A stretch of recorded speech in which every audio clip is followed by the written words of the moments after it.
Good evening from New York. I'm Chris Hayes. Michael Flynn's sentencing hearing was supposed to be a routine procedure today in a D.C. federal court. It was not. And it leaves a lot of questions that should be unnerving, to say the least, to the White House. It's been just over a year since Flynn pleaded guilty to making false statements to FBI agents. And the special counsel's team said in a recent filing that he has been very cooperative and, as such, recommended he serve no jail time. But in their sentencing filing, Flynn's own lawyers seem to suggest that he'd actually been duped by the FBI, an accusation that Trump TV and the president both ran with. This might be part of the worst part of Flynn's political persecution. The agents interviewing Flynn, they never thought he lied.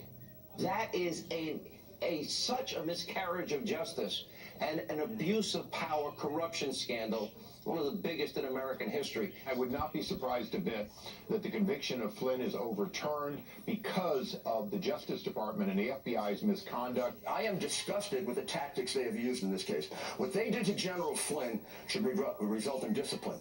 They're the ones who are violating the law. Judge Sullivan can throw out this guilty plea if he concludes the FBI intentionally interfered with their target, Flynn's constitutional right to counsel. But today, when the hearing began, it was clear that Judge Emmett Sullivan was more concerned with Flynn than he was with the FBI. When he had Flynn before him, the judge wanted to make sure himself that Flynn was not a believer in the alleged FBI wrongdoing. The court: do you wish to challenge the circumstances on which you were interviewed by the FBI? The defendant: no, Your Honor.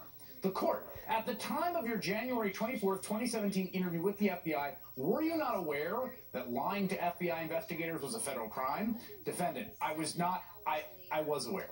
The court: if you want to proceed because you are guilty of this offense, I will finally accept your plea. The defendant: I would like to proceed, Your Honor. The court: all right, because you are guilty of this offense? The defendant: yes, Your Honor. Judge Sullivan then laid into Michael Flynn. Remember, this is a guy, the judge, who has read all the redacted filings. He knows everything Flynn is implicated in. Quote: so all along you were unregistered agent of a foreign country while serving as the national security advisor to the President of the United States? I mean, arguably that undermines everything this flag over here stands for. Arguably you sold your country out. The court's going to consider all that. I cannot assure you that if you proceed today, you will not receive a sentence of incarceration. But I have to also tell you that at some point, if and when the government says you concluded with your cooperation, you could be incarcerated. Judge Sullivan followed, asking the prosecution whether Flynn could have been charged with treason. He also zeroed in on the strangeness of Flynn appearing to be atop the conspiracy to work for Turkey under the table that he's not facing time for. The judge then adjourns for a brief recess. When everyone comes back, corrects himself that Flynn apparently was not acting as a foreign agent while actually in the White House. Also clarified he was just curious as to whether or not Flynn could have been charged with treason. That said, Michael Flynn and his lawyers, clearly spooked, requested a 90-day postponement.